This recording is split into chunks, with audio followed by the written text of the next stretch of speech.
just erinevat asja, siin peab olema see ratsanik nii palju kogenud ja nii palju osav, et see skeemi sõitmine tuleb nagu iseenesest, aga ta suudab selle skeemi sõitmise ajal esitada selle noore hobuse kõiki külgi nii-öelda parimal võimalikul moel ja vot see on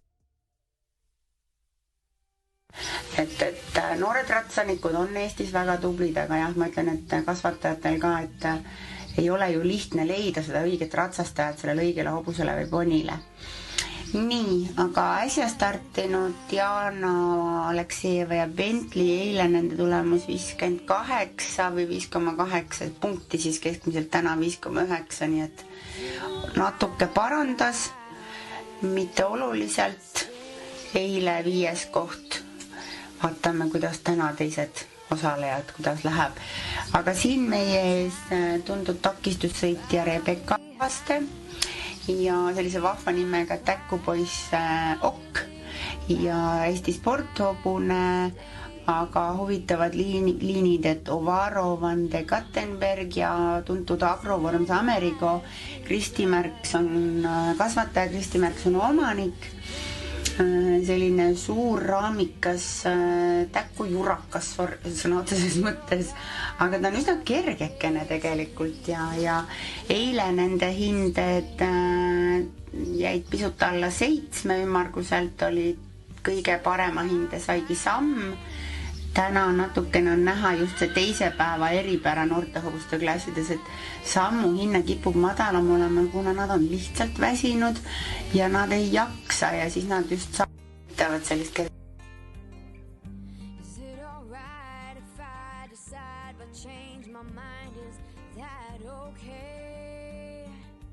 hinde Poolast ja ongi põnev, et kui eile hindasime mina ja Eva-Maria Parmington, et mida meie nägime, mida meie nagu nii-öelda kommenteerisime ja mida siis täna teised võõrad kohtunikud või väliskohtunikud siis nii-öelda näevad, et ongi huvitav, kui on nagu eri kohtunike tiim, et muidu läheb võib-olla natuke igavaks ratsanikel endal. Sest hindamine näeb välja siin nii, et anname hinde siis Sammule, Traavile, Galopile, allumine ja siis perspektiiv koolisõidu hobusena ja mis on eriti oluline on see, et see hinnete leht, mis seal kohtunike käest jõuab sekretariaati ja siis ratsaniku ja vastavalt treeneri kätte, seal on meeletult palju kommentaare, et see on, me alati üritame sinna välja tuua nagu kõik, mida me näeme, mida me soovitame, mis läheb halvasti, mis võiks paremini minna.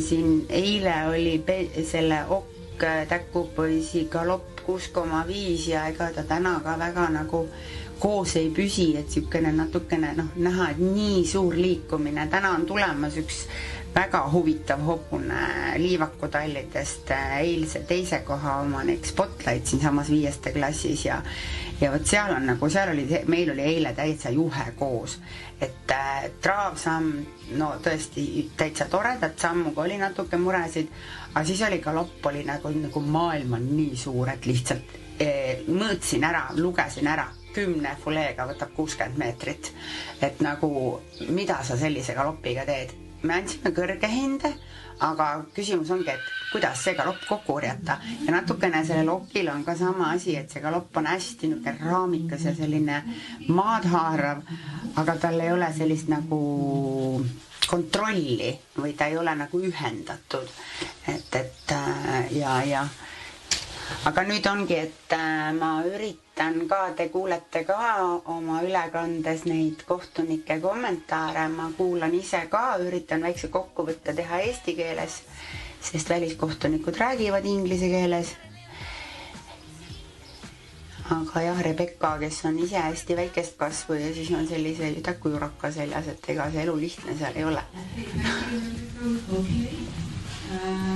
Looks like we have, this time we had a horse which is still clearly on a growing phase. So the trot was clear in rhythm, but it was a bit too much on the shoulders, lacking some engagement from behind and not really able to do the strides at this point, 6.8. And the walk, it had huge steps. and the quality is there, but it needs to be more actively in like moving forward. The walk is 7.8, so